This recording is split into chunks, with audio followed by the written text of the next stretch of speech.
मैथिली दुल्हन इसके मनमोहक गीत जरूर सुने। यदि अच्छा लगा तो चैनल सब्सक्राइब जरूर करें।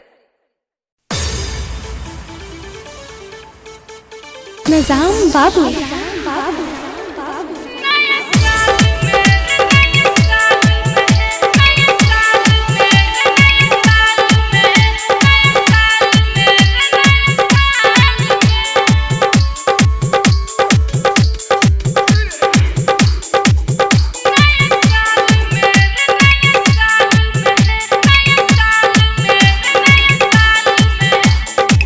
गे छोड़िया तू मिल कहिया ये बही, गे छोड़िया तू मिल कहिया ये बही।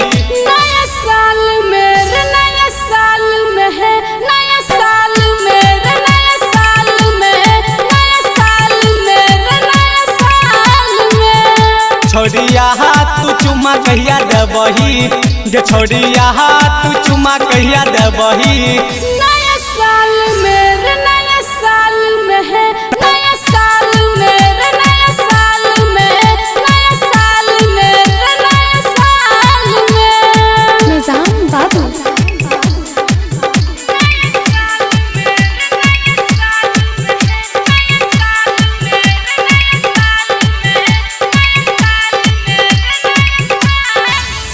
हम प्यार करै छी जन तोरा से, अब होई न बर्दाश्त सुन हमरा से।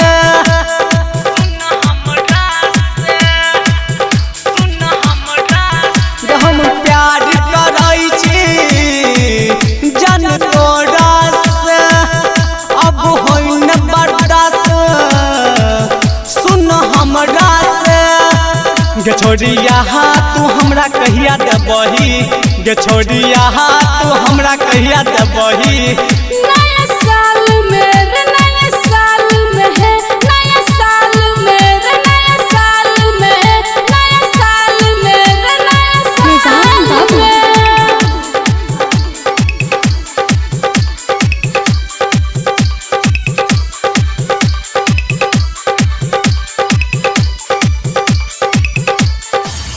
राइटर ना जाम के तू मान ले बतिया, डीजे स्वामी के तू आब न ठकिहा।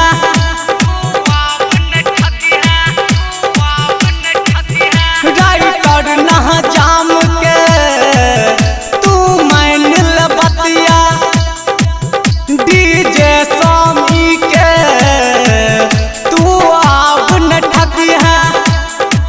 संजय सबरिया के कहिया बोल बही, राहुल यादव के कहिया चिखे बही।